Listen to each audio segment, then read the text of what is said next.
decided to do the archival stuff, right, Stephanie? Stephanie Jenkins? Please put your hands together for the co-producers here. Thank you. And I know I'm not going to do this right. Arjunan Tansal, who did the editing. Incredible. Every second of the film, I was just riveted. I'm Monica Morales. I'm on it, Pix 11. I've been in public housing here in New York City, which is called NYCHA, for 2 years now, every single day. And so this really hit home for me because we have 320 EVAs, 320 developments and leaders that are fighting for their housing here in New York City. And now Nikita, you're Nikita Stewart, the reporter for social services, one of the only in the New York Times. Huge fan of yours. Huge fan of yours. Just to start off the conversation, we're going to go to questions, so please stay tuned. The archival footage was unbelievable. The amount of work you must have done just to do that. Can you give us a little bit of insight on how much work that was and how you did that? Thank you so much.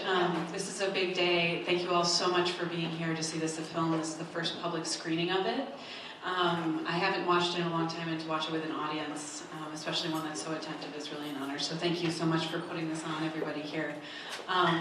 So as far as the archival footage, I mean, this film spans 60 years. So, you know, everything for the most part was actually from East Lake Meadows and from Atlanta, going all the way back to the New Deal footage.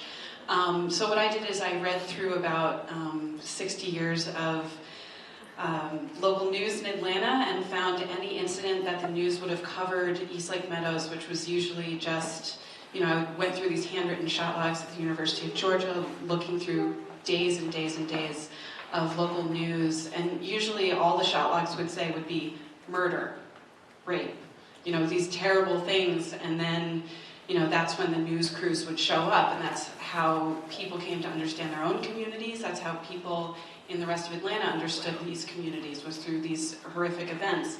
But then through casting the film, what we did is we created a Facebook page and ended up doing a sort of oral history review speaking with hundreds and hundreds of people.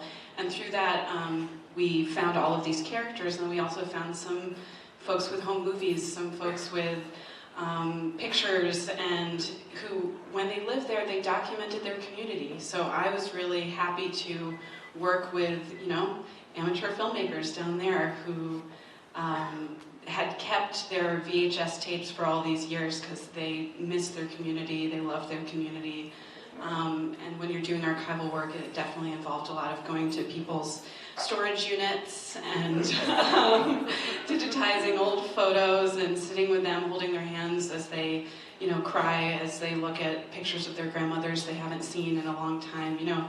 But it was very important for me doing archival on this film to both have the news media coverage, which is all the body bags and the, you know, that terrible footage, but also footage that empathizes with the residents, especially early on, but then also with, you know, the people dancing. All of that was from East Lake Meadows. The people holding hands, the people throwing snowballs, the people playing football in the snow. They didn't have a football, so they played with a ball of snow.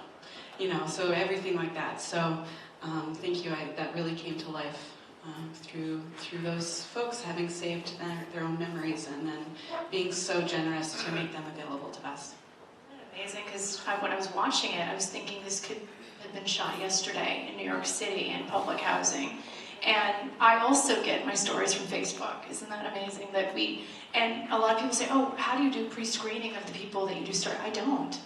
Like, they reach out to us and literally tell their stories, and everyone has an amazing story. Did you find that to be the case? Yeah, so we made a designated phone number that went to our cell phones, so I spoke to people at literally all hours of the day for about 2 years, and it was a range of stories. Latasha, who's in the film and was so generous giving us the story of her mother, she was called Lucky Lady Love on Facebook, and she reached out to us and called us while she was driving her sons to basketball practice. They were in the backseat, and she told us her entire life story over an hour. But I would get calls, you know, people just knowing that we were making this film. They hadn't thought about this period of their lives in a long time. Some of them relived, and were, again, very generous. They relived some very traumatic moments, but for them, knowing that anybody cared about their stories was a revelation in itself. Yeah. Amazing, because there's 320 NYCHA developments here in New York City, so that's 400,000 people in public housing. Some people think it's closer to 1 million, and these are mostly moms. What I was really touched by was that Eva, the strongest character, was a woman, and that's what I've seen too in over 200 stories, is that it's the moms. It's a mom's war right now in poverty. And I wonder if that's what you saw in some of the stories, and maybe at the New York Times. Are you seeing that it's the moms that are, and my franchise is called Monica Makes It Happen, but it's the moms that are making it happen for their families. It's still true today. Yes, I cover social services, but we actually have a separate housing reporter who covers NYCHA. Often our beats overlap, but generally when I'm covering homelessness, one of the reasons I decided to take on the beat was because I felt that our coverage was lacking people who look like me. Once I realized that most of the people who are in the city's shelter system were in fact women leading households. So yes, I have found the same instances, but we can't discount the men who were part of the film, and I was just very touched by all the stories and dealing with the police, whether it was safety or was it harassment. It seems like wherever you go, police can't seem to find that balance. Criminal justice can't seem to find that balance. Even when looking at when the community was, revived or renovated, and you have 271 units reserved, and let's remember that it was a 650 unit complex. Like, where did everyone go? They went to Clayton County. Right. They got moved out of the city a lot of the time. Yes, which is the same thing that we find here in New York City, not only with public housing, but I've written a lot about the mayor's housing plan, which the city council finally intervened, and now 15% of all new housing receiving city subsidies will have to be reserved for families and individuals coming out of shelter or off the street. So, there are just so many parallels to so many different cities around the country. I am curious about the editing and everything, because there just seemed to be so much footage. Well, that's a great thing. It's better to have way too much footage than not enough. I think when I first talked to Sarah and Dave about this project, I don't know how into the charter school thing you guys were in that part of it. One of the things when we were discussing it, the first thing that came to my mind was, this is what they're doing with these developments is the same thing they kind of do with charter schools, in the sense of you present it as this thing that, it's supposed to help people, but the people it helps aren't the same people somehow. I think one of probably the most interesting part about doing the editing was kind of, it's like this, on the one hand, it's this film that's about all these personal stories, but on the other hand, it's this film that it's also like this overarching history lesson, and sort of, I think when we first were working on it, it seemed to be more about the history. And I think as I was doing it, I was like, but the people in this place are the most interesting people. And then all that footage from the video club, that stuff is amazing. And I won't have her tell you all they went through to kind of get that. We tracked down every single kid and got them to sign releases for their, so that they would know that their image was being used. And some people said that they didn't want to be used, and of course we didn't use any of that footage. or audio as well. So that took 2.5 years to do that alone. But we tracked a lot of people down via Instagram and all sorts of ways. But we wanted to make sure, especially with that material, because it was so sensitive and it showed their families and these conditions they grew up in, that they would consent to being on public television. It's not always the case, because I have producers, The case. trying to, do public housing every day like we've done for 2 years, is sometimes producers don't understand the importance. So they would say, well, it's about the repairs. I'm like, no, it's about the people. Hasn't it always been? They let us into their homes. Really, it's an intimate place. And I'm sure you felt that amount of responsibility to be able to represent and tell them, especially in the editing process, like of making sure you do them justice and what they went through and what their stories were.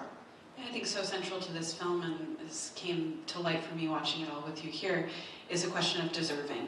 Who is deserving? And Nikita, so much of your work is showing that everybody deserves a safe place to live. And I hope that I see a connection, I hope, between what you're doing and this.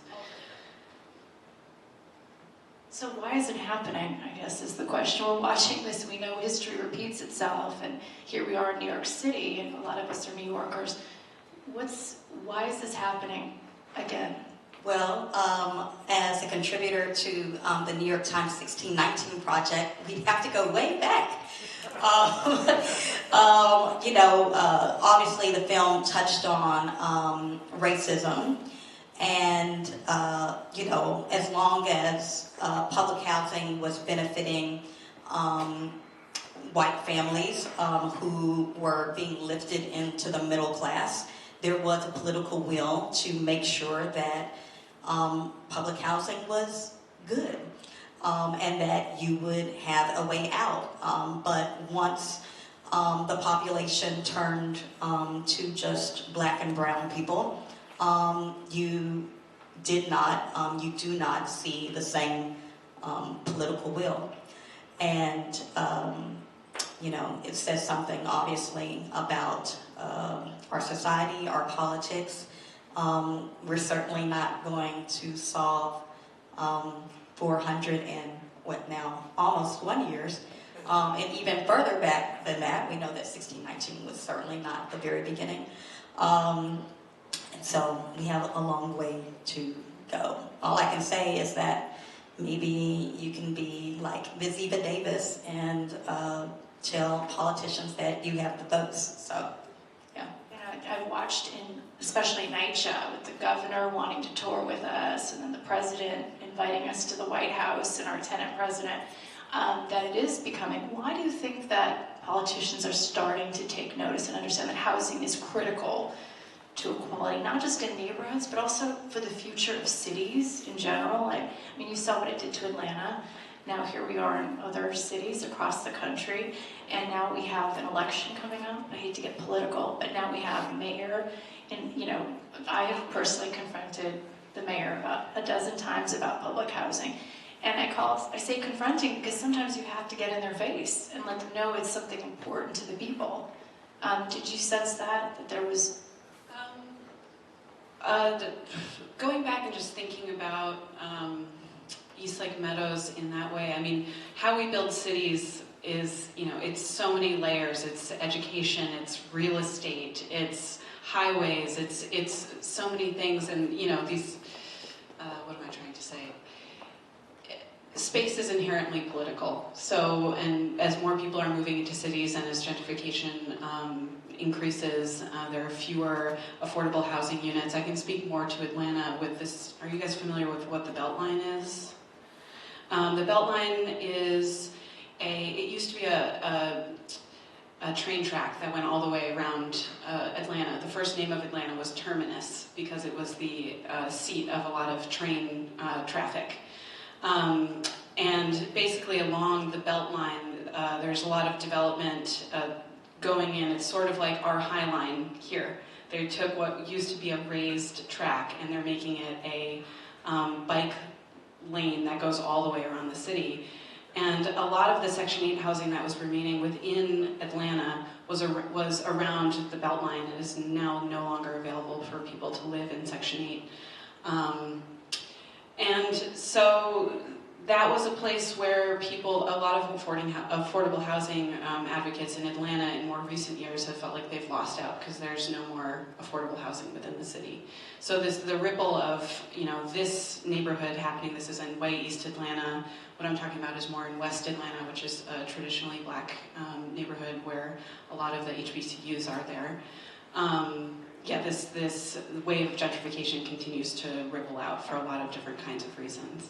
So I don't know if that answers your question at all. I think you can probably speak to the modern politics level. Yeah, I really feel, and I was telling you that this mom's war on poverty, especially here in New York City, is becoming the political muscle of the women, specifically in these communities. I don't know if you're seeing that, but they're incredibly powerful.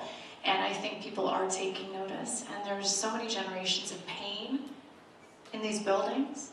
And a lot of seniors, children, and then these moms who are just complete advocates for their family. And they're becoming very politically powerful, not just, in their families, but in their communities. And that's why I loved Eva so much. I was talking to my neighbor saying she is amazing, but we have so many of them now all across the country. So I wonder, do you think that, and I think you can chime in too, do you think that that's the hope?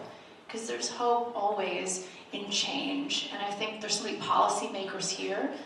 What's the hope that we can... Hope, okay. Yeah. Actually, I'm like, this is a good segue. I cover social services and poverty, and I actually spent nearly 2 years following a Girl Scouts troop that began in a shelter in Queens, and now Troop 6000 is in, I think, 18 shelters at this very moment. The book will be out in May. Penguin Random House. You can pre-order it anywhere. On all platforms, Amazon, Barnes & Noble, whatever you need to do. What's it called? What's the title? The title is Troop 6000, the Girl Scout troop that began in a shelter and inspired the world. In that book, the main protagonist, I feel like a protagonist, she's a real person, Giselle Burgess. I got to watch her go from mother, who was, fighting for people in her shelter to, now being a force, and she's running for city council, and she's on, she's part of the Dare to Run program. So I think you're seeing throughout the country right now, not just with mothers, but with a lot of people who previously felt disenfranchised, really stepping up and saying, hey, I can be a part of the political process. And it's very exciting to watch. I think it's more than AOC. It's really spreading. And I can't wait to see what happens, maybe not in 2020, but in 2022 and 2024. You're going to see a lot of different ideas. I saw a tweet from Cardi B saying, hey, I think if I just go to school, I could run for Congress, y'all. So a lot of people are like taking that to heart, like, yeah, I could do it too. Just think if Eva Davis had been on the city council. Like what a difference that might have made. Like, seriously.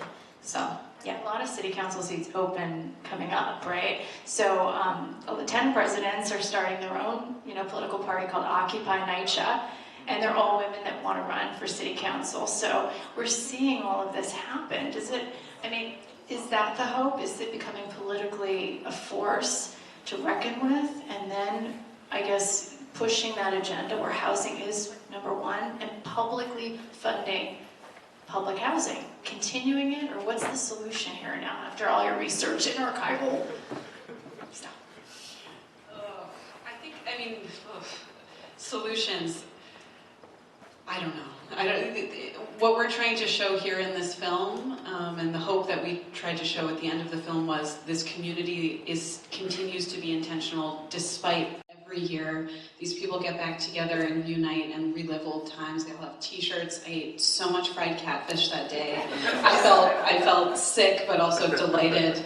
And to me, the fact that people can connect over social media and continue to celebrate something that they were told was a shameful thing in their lives. They've continued to hold it. To me, has a lot of hope because it gives them a lot of agency as a community. And I don't know what'll happen politically, but just those connections alone and a pride in where they were coming from. And hopefully, with a film like this, understanding the broader context that they grew up in will motivate them toward a future. But I do think every housing, it's different everywhere. Public housing, there are these characters and there are all these themes, but Atlanta was one thing because of its history of segregation, and every city is going to be really different, and the needs of the city are going to be very different. No, so I feel like I'm just going to talk about one of the things I sort of thought was really amazing about just working on the film.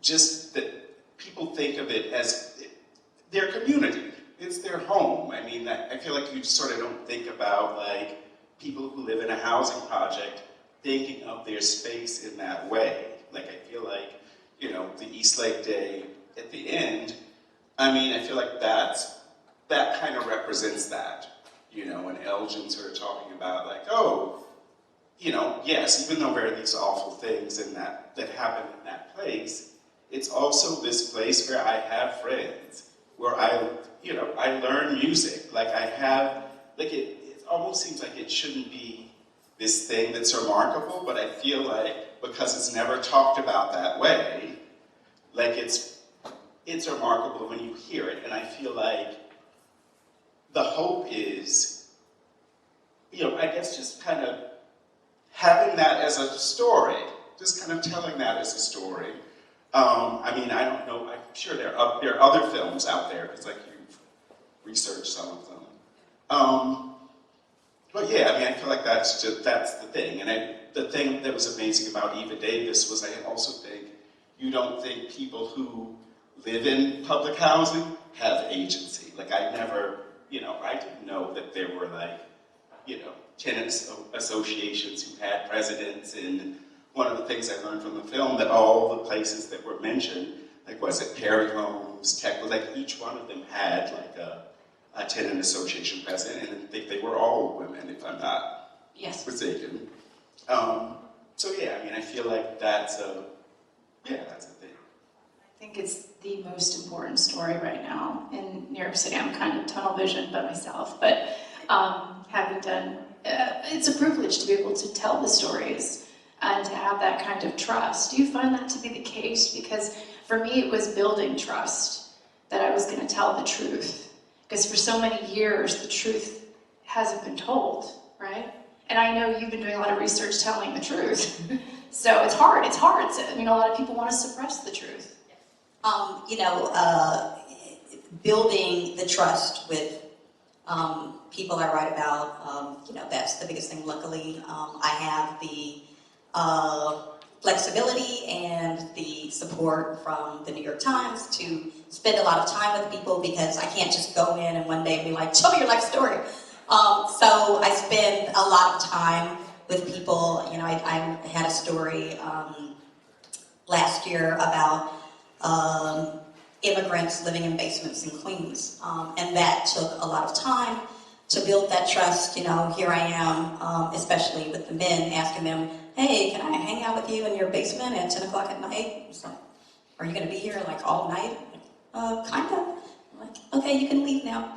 And so, but one of the things that I guess I was very moved by with the documentary is your showing community and showing happiness. I talk to a lot of students who all want to know, how do you write stories? How do you report stories? And one of the things that's most important to me in writing about, some of the most vulnerable people in the city is showing you that they also, you know, they have agency, I always try to include happiness in my story. You'll always read some kind of joke because people laugh every day, even if it's just to get through hard times. And I think it's important to show that because, you know, I just hate reading stories where it's just all gloom. Not that we shouldn't be showing that, but you have to show, I think when you show the laughter and the dancing and, you know, East Lake Day, it shows you just a whole person and not just the, you know, I hate to say pathology. Yeah. And it's the music too in the movie was fantastic. Thank you. Yeah, right? I mean, I was loving it. Yeah. Should we open up to questions? Let's do it. Anybody have any questions? These beautiful people. You choose. You choose. All right, I'll choose you. So, Sorry. I'm ready to go. We have a mic going around. so first, thank you very much for showing this and for engaging in this conversation. I would say that while this is analogous to so many other situations that are contemporary, I don't think that, you know, the question of solutions is one that even need be explored, because obviously there isn't, or this film is not going to address that. However, what I do want to know is that with Ken's name and with PBS as the platform, what are the sustained engagement campaigns that are going to circulate around the film? What is the outreach and what are the public discourses that you're that you're seeking to engage to create that type of groundswell, that type of viewership? Thank you so much. That's a great question. I wish that Dave and Sarah are very sad they can't be here. I wish they were here specifically to answer that question. We're going to have a PBS broadcast on March 24th. So, you know, tell all your friends, I guess. And we're going, well, in short, we're still developing it, and I can't fully answer the question. I'd say just follow the film. I know that we are working with the Public Housing Museum in Chicago. We're going to be doing a bunch of screenings in Atlanta.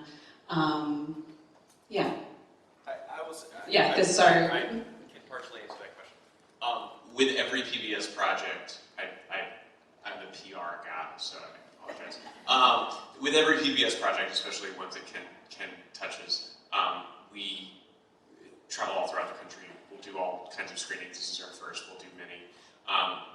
One thing that's very important to the filmmakers and to Ken and to PBS is that we're reaching out to impacted communities, people who've lived in public housing, to make sure that they see this, so that, you know, they can have these conversations and as other people said, relate to it and kind of see themselves in it.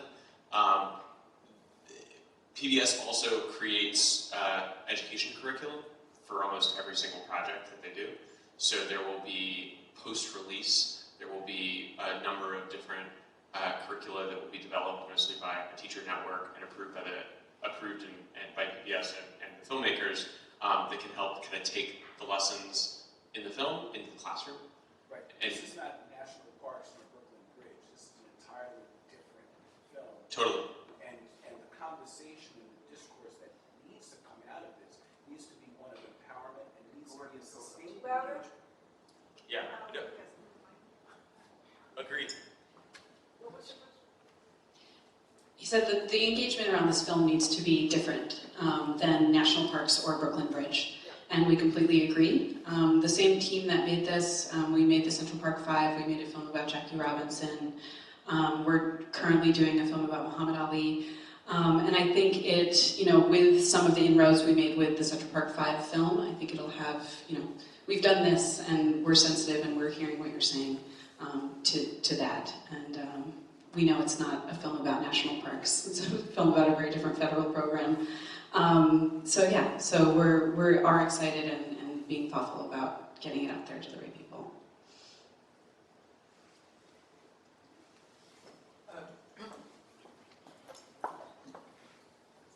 I may not sound like it, but I actually lived in Atlanta during the time of the early part of this program.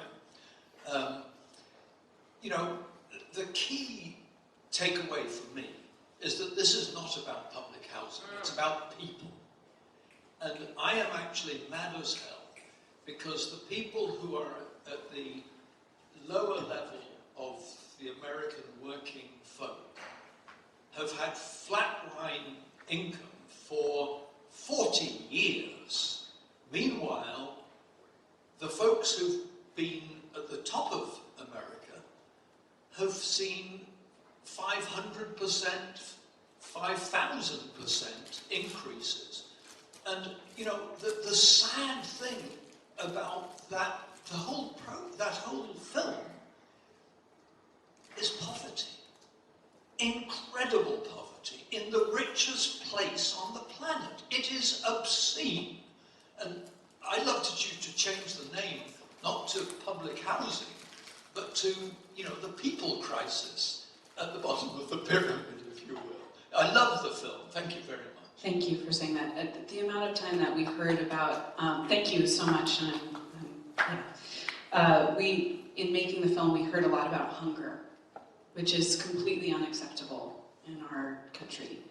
And, you know, Algernon can speak to this. I mean, making a film about housing, it's tough because, as I said before, it's about public health, it's about education, it's about urban design, it's about everything. So we just tried to incorporate everything into one story around this place to show how much is against these people who, despite everything, are deeply kind, loving of their families, and really just trying to make a way out of absolutely nothing. And I just want to interject because that was one of my favorite parts of the film is the man who came with the produce.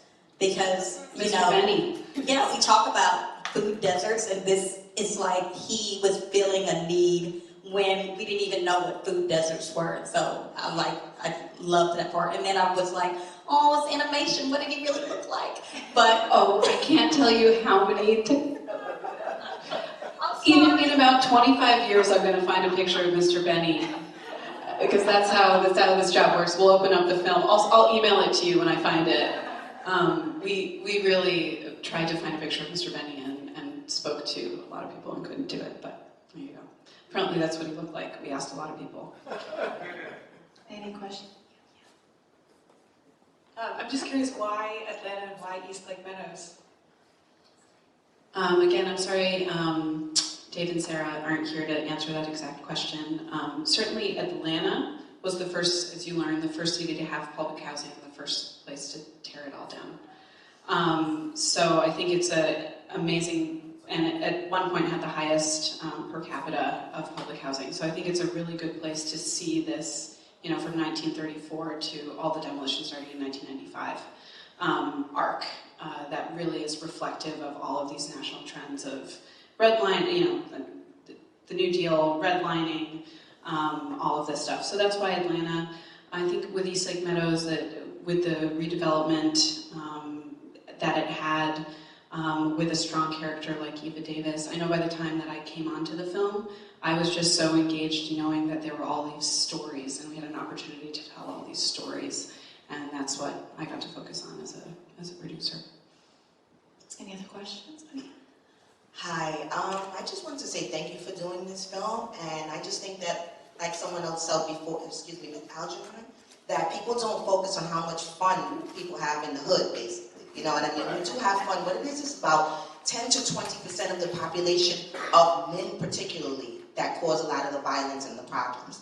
And what happens with them, particularly, I grew up in New York City, and they feel like no one listens to them. They were always being harassed, they were always looked down upon. And this started at the end of slavery, and it was to keep basically the black folk in line. Before there was a large immigration population from Hispanics, because I'm half Hispanic, half Black American, so I can understand both sides in terms of language and things like that.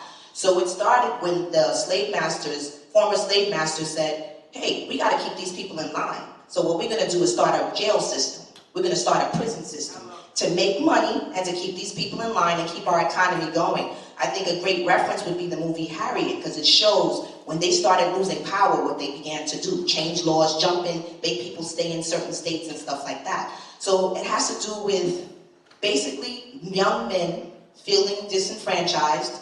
They begin to you get into, puberty, began to want to, most of them seek out young women. They figure they need a lot of money in order to get a woman, so they start selling drugs. Their parents don't have the money to facilitate their, what they want to wear to attract girls, and then it gets out of hand, and they get these women pregnant, and it's not because they don't care about them or love them. Sometimes they get them pregnant because they're in fear of marrying them because they feel they're not going to be able to provide for them, but they love her and they don't want her to go to somebody else.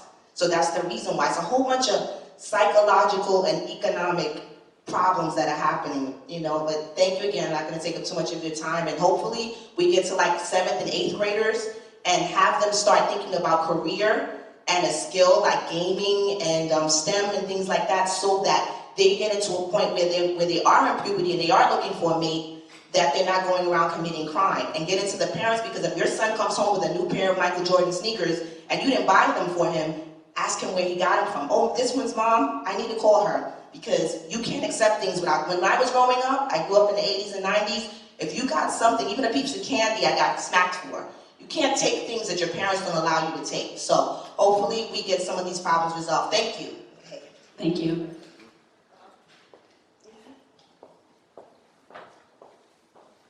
Hi. I also want to say thank you so much for the film. I was furious when I came through the door. Beth invited me, love Beth. And I was furious because I work at New York City Housing Authority. And it was like seeing, as a person of color, it was like, here we go again. Why am I here? What is going on? So when I walked over to Beth, I said, Beth, this was great. And she said, oh, right, it's eye-opening. It's not eye-opening to me. It's just again. So when the gentleman said, what are we going to do? I mean, I have read some of your articles. I certainly know you follow, well, I see you on Facebook following the people around in apartments. I do something very different. I help people who have criminal justice history move back into NYCHA. And I kind of in a weird place in NYCHA because I do something that they're sometimes not too proud of. But the way that I feel about the film is that, what are we going to do now? Right, so you have it is an eye-opener for some. But for some of us, we've seen this over and over again. So what is it that we're going to be able to do? Because what was happening to me, I mean, I literally was getting angry. I was like, what's going on with me? What is happening to me is that we know that this is racism. We know that this has been happening. We know that people are being moved out of Brooklyn, New York, right there, whatever that area is on the J train. We know that it's being gentrified. We know that Flatbush Avenue and all those avenues are being gentrified. And what the gentleman said was so true. Right? We barely are able to make it out of poverty, and then we keep getting moved out of all of our own areas that we think that is home, right? Or it's torn down and something else is built up. Or in NYCHA's case, they build it in the parking lot, right? And then say that we can't move back into it. So to me, you have an opportunity. I would tell everybody to watch it because there are some people who don't know. But for those of us who do know, what are we going to do about it? She said that because I was just, thank you. I was just thinking that too. We need to do outreach to the NYCHA EVAs. All of the tenant presidents should see this, and there are 320 of them. So I think we should definitely do that and work with you on making that happen. Yes. Yeah, this is going to be our last question. Oh, okay. Yeah, thank you for the film. That was very powerful. I guess when I was watching, I kept kind of reading between the lines and I kept seeing the war on drugs. And I wondered why you chose not to talk about that. The issues that are going on in the housing community have nothing to do with the people who live there, but they have everything to do with the racist war on drugs policy that the government enacts on people of color. And this is a time when crack was prosecuted much more severely than cocaine was, strictly because of the racial differences among people who use the drug. And this is a way that people used to grab land that could be more profitable for the banks, real estate agents, gentrification that was happening. And you really, unless you already come to this film knowing that, you might watch this and believe and reinforce the very problematic and wrong idea that there is a such thing as a culture of poverty. And not come away understanding that there's a culture of racism in our government policies and that it's institutional that this happened. And another question I had is, as someone who is an activist, I'm very familiar with the fact that there are opinions and sides of stories that the media simply does not cover. And when you are looking for archival footage, how does that inform the selections that you make? Because I have to believe that there were people in Atlanta saying, do not destroy this housing because we're not going to get it back. Once they get rid of us, they know that this is not going to be ours. I just have to believe that. I'm from Chicago. I saw Cabrini Green get bulldozed. I worked in Chicago public schools in a school that serviced that community, and everyone knew that when that shit goes, it's not coming back to you. It's for someone else. And faster than they fixed elevators in that building, they erected a Target. I mean, that's what happened. So, that's it. Thank you so much. As far as, there are a few things there. I think that in the section, we could have focused on every decade for an entire film, and we tried to do the entire history of it. So we do have people in there talking about drug enforcement and how there was no money for social services, but there was money for what were called the Red Dog drug unit. And we do have the police chief talking about that in here. So I think we tried to, as much as possible, say this is why people turn to selling drugs. We tried to, through the story of Willie, talk about how he felt shame as someone who used drugs, and to try to humanize his story so people can kind of understand how that happened. And then we do, we didn't go into those specific crime statistics, but I think, hopefully through the lived experience that it's there.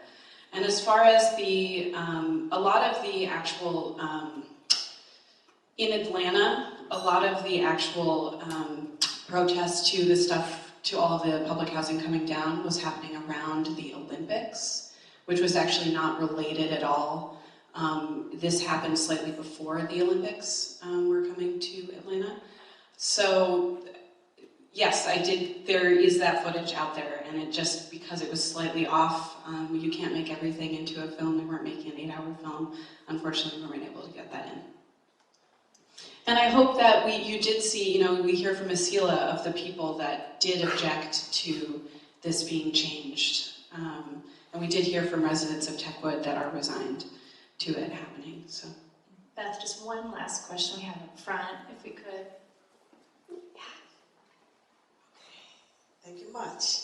I too am an activist, and unfortunately I live on the forgotten borough of Staten Island, and it is, oh, gosh, you don't know. But anyway, this story needs to get out to all the boroughs and all the people. And sister, I'm sorry to tell you, but just because you are a tenant president, that doesn't mean you're for the people. Because there are some tenant association presidents who are for the management. She's and right. They work along with them to bring them down, okay? And like, bottom line is, there's a whole lot of agencies that are out there and they need to work together. And like there's Vocal and there's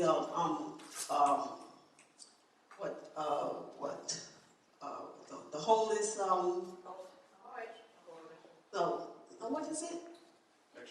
Picture the homeless. There you go. Picture the homeless. And there are people who act like they really care, but they really don't.